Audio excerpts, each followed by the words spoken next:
Back in this country, former Catholic priest Paul Shanley is facing the possibility of life behind bars today, a day after a Massachusetts jury convicted him of raping and assaulting a boy when he was a parish priest in the 1980s.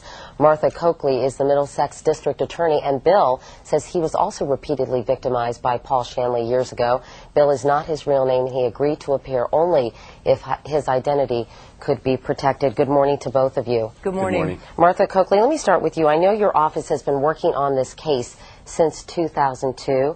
What was your personal reaction when you heard the verdict? Well, we were obviously pleased and also relieved. It was always a difficult case. We never doubted the victims or their credibility, but we knew there were a lot of roadblocks in getting from indictment to the results we reached yesterday. So suffice it to say, the victim and his family are very pleased, as is our office. And in fact, as you know, a juror noted this was a difficult case. No DNA, no direct corroborating witness, only the word of the accuser, who sobbed as the verdict was read.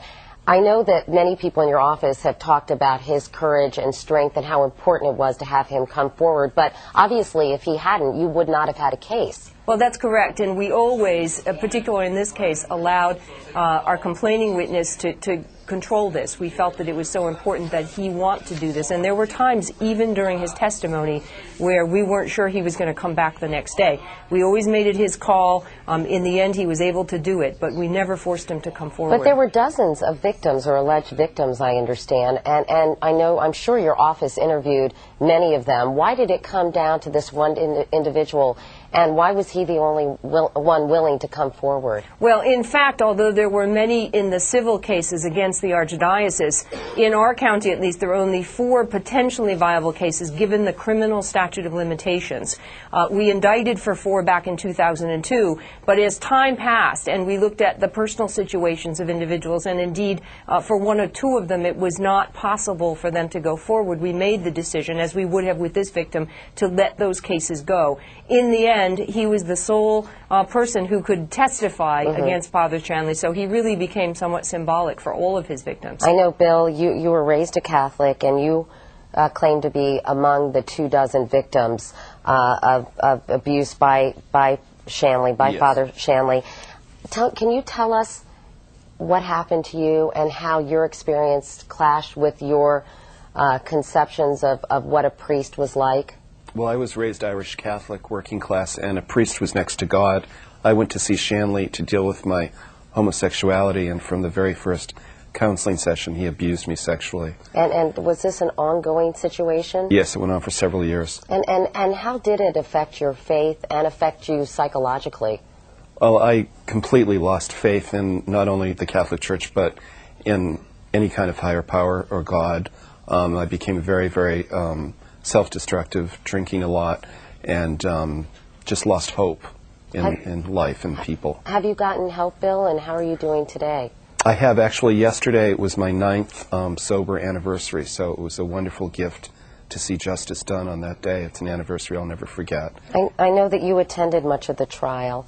What was it like for you to sort of watch things unfold, and do you feel that justice has been served here? I hadn't seen him in almost 20 years, and I've always been afraid, even though I'm 45 years old now.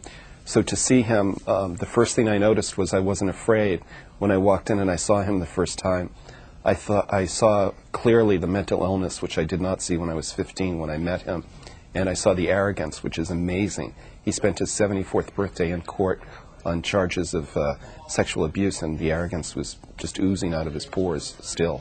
And I know, Martha Coakley, this has been a time of great introspection for the Catholic Church, and certainly a lot of people have talked about putting safeguards in place to prevent another scandal of this magnitude occurring. Do you believe the proper safeguards have now been put in place by the Catholic Church itself? Well, I think the Church has had a lot to answer for and probably still does, but I do think the most important thing is the change in mandated reporting. And I think the sense now that people understand they can go to civil authorities like the District Attorney to report this, where 20 years ago no one would even dream of doing that. Well, Martha Coakley, thanks so much, Bill. I'm sure this is difficult for you to talk about even after all these years, so we appreciate your time as well. Thank you. Thank you. Nearly 11,000 people have accused priests of child sexual abuse from 1950 through 2002. The cost to the Boston Archdiocese to settle suits has been approximately $90 million. The total cost of the allegations against the Catholic Church exceeds $500 million. The Boston Archdiocese has closed 65 churches as a result of these laws.